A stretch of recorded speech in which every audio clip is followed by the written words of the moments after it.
Pano ndi Panyaza Voice Box pamene ndi makhandi ya Malawi osiyanasiyana ndi makhandi magazi osiyanasiyana pa nkhani za ndale kuyendetsa bwino kwa dziko komanso kutsatira bwino kwa malamulo kuno kwathu ku Malawi. Ndiye lero tabwera ndi bambo Comrade Mtanyiwa amene wandithu akunenetsa kuti kuno ku Malawi m'madera ambiri kuphatikiziraponso kwawo kwa president kukasiya m'boma la Lilongwe anthu sakuchifuna chipani cha Malawi Congress Party kuti chilipirize kulamula dziko lino mu chaka cha 2025. Ndiyete ndikhale limodzi kuti timve kuti Comrade Mtanyiwa akuti bwanji pa nkhani imeneyi komanso ndi nkhani zina zophatikiza modo yawo yalero pano pa Nyasa Voice Box. Mwadzuka bwanji Amalawi nonse konse kumene muli chigawo chino chakumamawa madera osiyanasiyana komanso maiko ozungulira dziko la Malawi komanso maiko amene ali akunja kwa dziko la Malawi. Mwadzuka bwanji. Chigawo chakumamawa kuno ndangobwera ndi mawu awiri atatu amene ndifuna kuziwisa mtundu wa Malawi kwina kulikonse kumene muli, kunena kuti ineyo Comrade Mtanyiwa ndilibe page ya Facebook. Ineyo Comrade Mtanyiwa sindili pa Twitter. Pali anthu ena amene atsegula page ya Comrade Mtanyiwa nkhanga zaona. It's not me. Ayikapo chithunzi cha Malemu Lucius Banda. Ndofuna ndineneretu kunena kuti ine sindili pa Facebook ndipo sindizakhalanso pa Facebook. Anthu amene azafuna kundiona ine izafika nthawi muzandiona muzandidziwa. Koma sindili pa Facebook. Ndilibe page ina iliyonse pa Facebook. Ndepala anthu ena achita create page pa Facebook nkumagwirisa ntchito dzina langa. Ine zimenezo sindikuzidziwa chifukwa ine sindili pa Facebook. Even my family friends o kapena azibale anga amaziwa zikunena kuti tikamfuna mbale wathu timuimbire direct call. Tikamfuna mbale wathu timuimbire namba imene anatipasa yonoti tizimuimbira. So ndofuna ndiyankhule ine sindili pa Facebook komanso sindizakhala pa Facebook.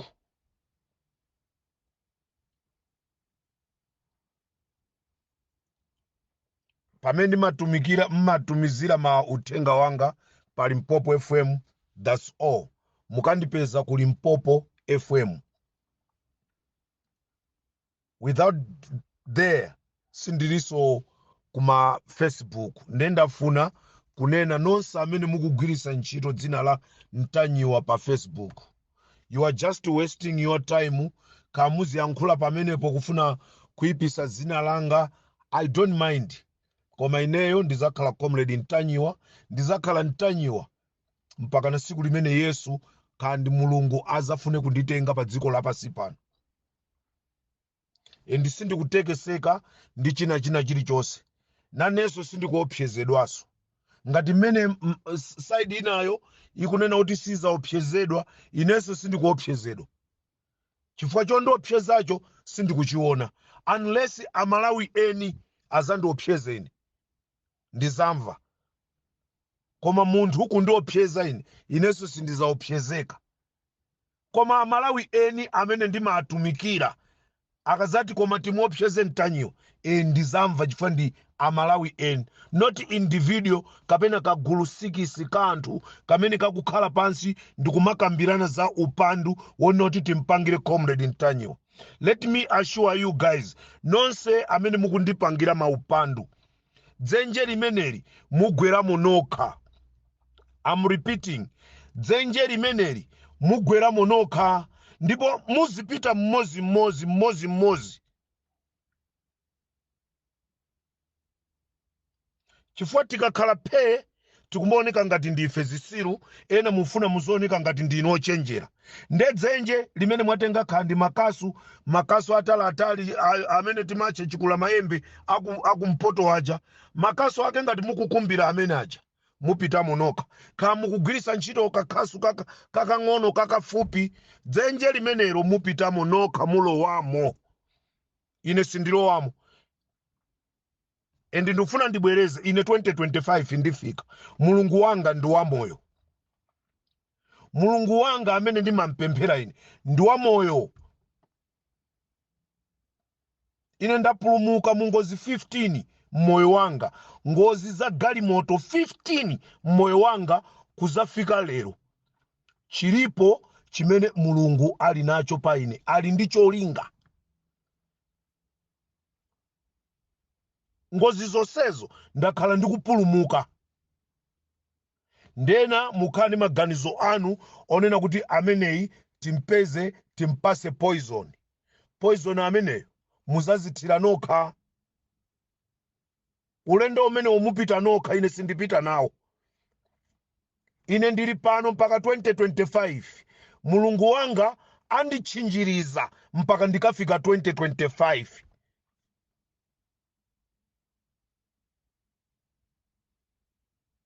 Ndi ufulu wanga kuwayankhulira Amalawi amene iwo sangathe kuyankhula.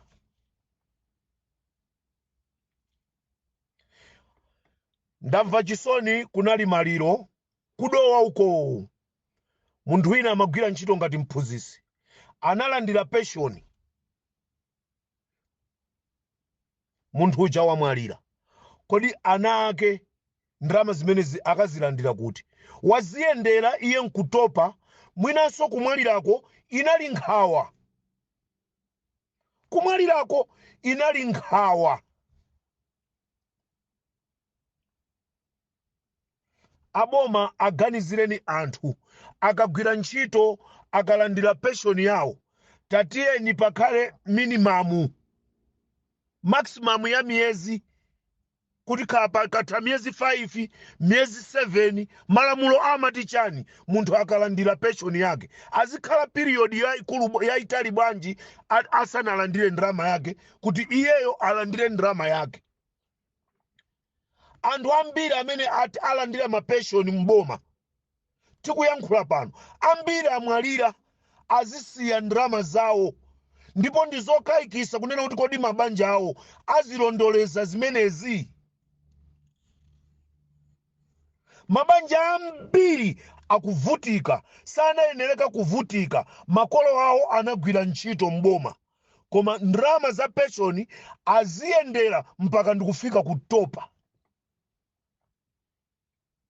Kuli maphunzitsi ambirimbiri kudowa amene atenga pension koma mpaka lero sanalandire ndalama.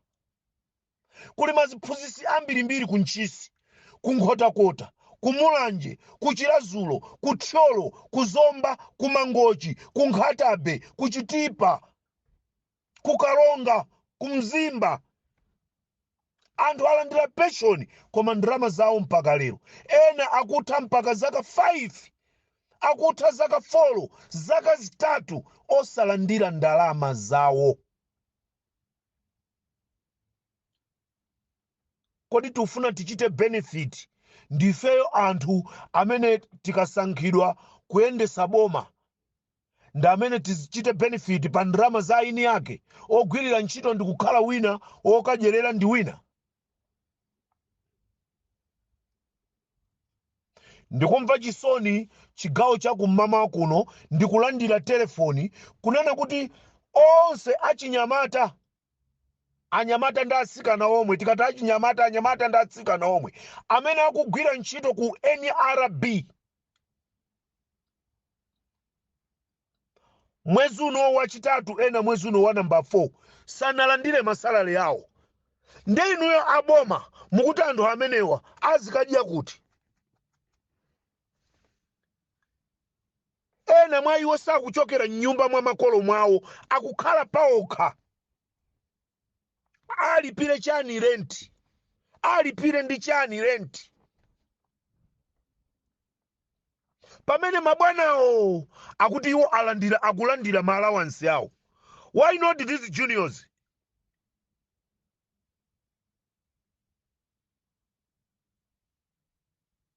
Ndeti kakhala chakwera delivers. Chachitika deliver ili pati pamenepo. Mukulephera kwalipira anthu masalales awo. Angakhala Bible limatuza zonoti aliyese akagwira ntchito akakhesa thukuta, dzuwa lisanalowe alandire malipiro ake. lero ana achichepere amene akupita ndikukakhala pa zuwa kumene kuja ndikumatukwanidwa ndikumanyozedwa chifukwa chonena kuti inu aboma simukufuna kunena kuti anthu achigawo chakumwera azilembesa. Tikumva kuzomba, tikumva kumangochi, anthu angopitako Friday kukayamba kukalembesa mavoti akuti mapepala atha. Chimene mmatumizira anthu ndi chani? Dziwani kunena kuti dziko la Malawi ladziwa kale kunena kuti boma la limene likuyendesedwa ndi Malawi Congress Party sili kufuna anthu achigawo chakumwera kuti alembese ochuluka kuti azaponye nawo mavoti. Reason akudziwa kuti anthu achigawo chakumwera ndi anthu achigawo chakumpoto akachuluka, MCP sikupitirira. Komano let me tell you, Amalawi ochuluka sakuifuna MCP. Olo mukubwera ndi mapropaganda anu onena kuti yayi mu Malawi mulachewa okwana 14 miliyoni, zonsezo zaboza. Njira zofuna mubere mavoti. Komatu dziwani, anthu akuthyolo sakuifuna MCP. Anthu akumulanje sakuifuna MCP. Anthu akulilongwe sakuifuna MCP. Anthu akuntchisi sakuifuna MCP. Anthu akudowa sakuifuna MCP. Anthu akumchinji sakuifuna MCP. Angakhale anthu akukasiya sakuifuna MCP. Chifukwa chani? Zimene MCP inalonjeza Amalawi si zimene yapangira Amalawi. Anthu akukalonga sakuifuna MCP. Anthu akuchitipa sakuifuna MCP. Muzingodikirira masiku anu, mwinanso mukachita mwayi monjezere chaka china munene kuti muzachoka 2026, mupezere chifukwa pa 2025. Nanga si 2024 zisankho zalephereka pa zifukwa zanu zoziwanoka, mwaonjezera chaka china. Nde mukachita mwayi muonjezere konso chaka china kuti chisankho chizakhale 2026 November.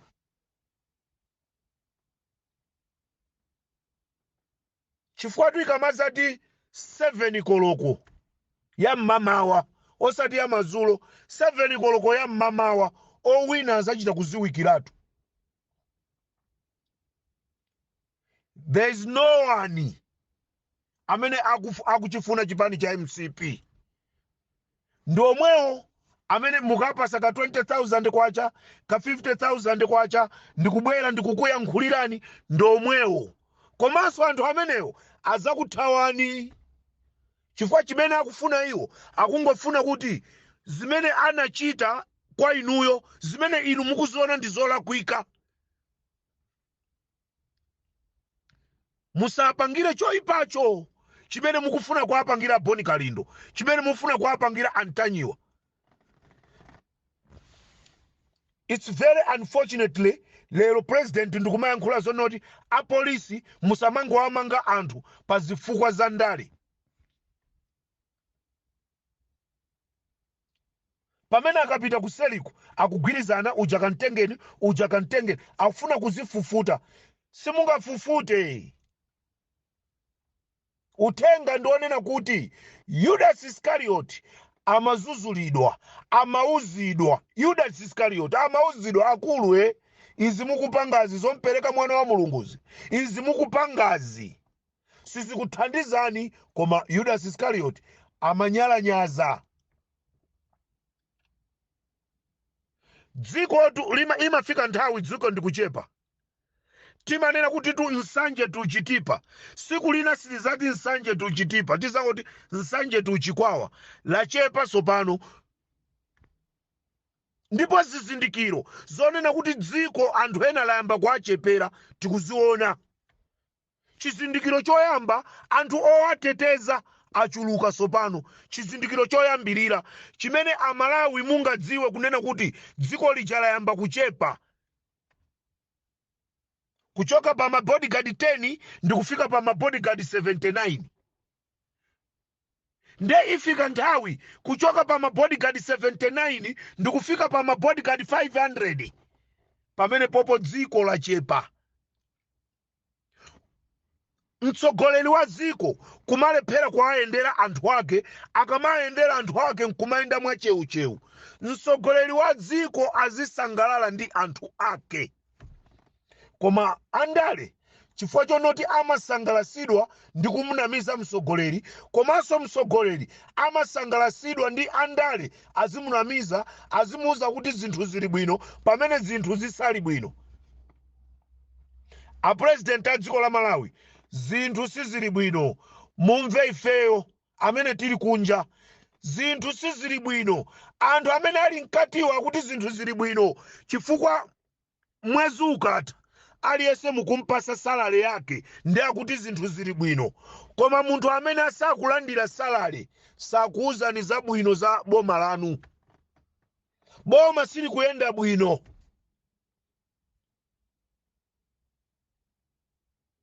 Chosamva anachiphikira mmasamba.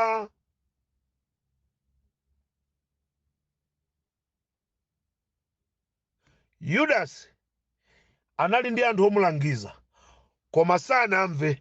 Kumapeto kwake anazimangirira ndi chingwe. Pamudzi pamene pabwera imfa, anthu amayenereka kulira. Amene samalira pa imfa ya munthu ndi mfiti, chifukwa siku sizimamukhuza za imfayo.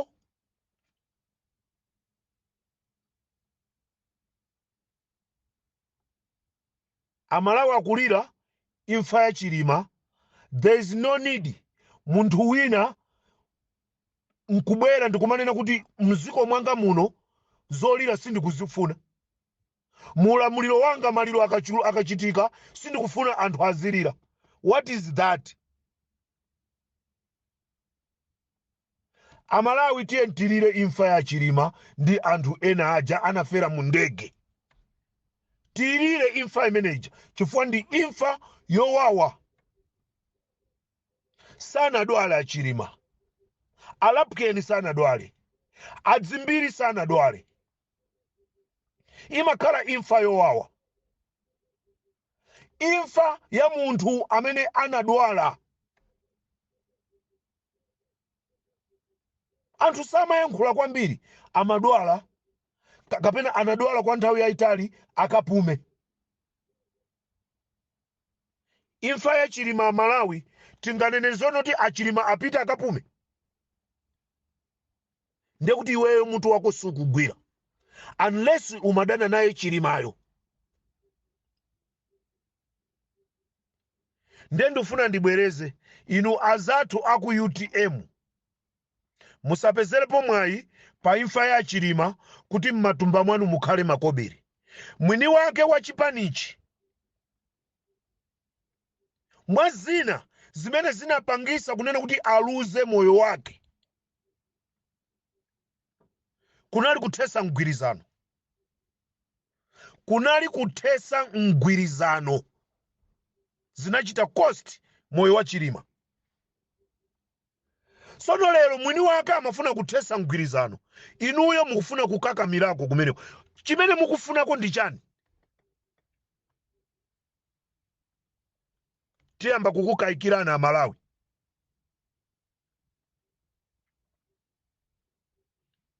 Amalawi tiyamba kukukayikirana. Imfa ya Chilima anthu ena asalemererepo.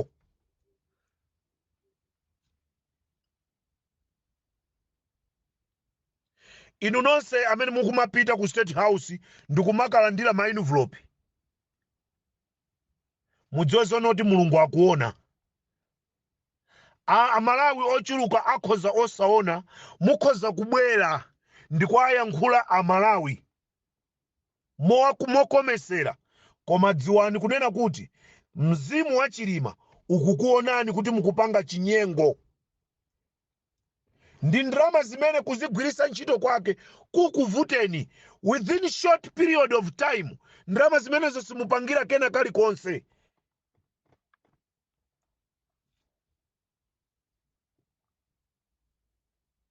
Dziko la Malawi likusowekera mapemphero. Dziko la Malawi likusowekera amalawi ochuluka kuti tidzuke titenge gawo, koma tisanamizidwe kunena kuti iya ya polisi musamamange anthu akuluakulu zimene zija ndi zaboza.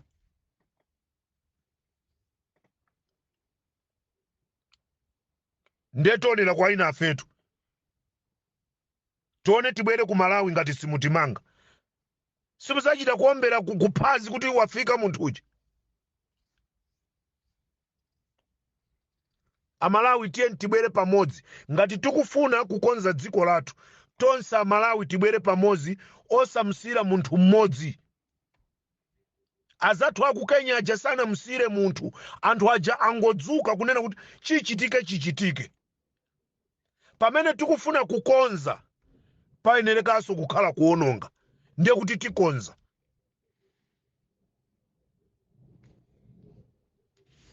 Ndikufunireni mawu abwino kwina kulikonse kumene muli Amalawi, koma dziwani kunena kuti Mulungu wathu ndi wamoyo, Mulungu wathu si wakufa. Akhale nafe ndipo atiyang'anira kufikira 2025. Yense amene achedwe ndi kukumba dzenjero kuti aujena akagweramo, agweramo yekha.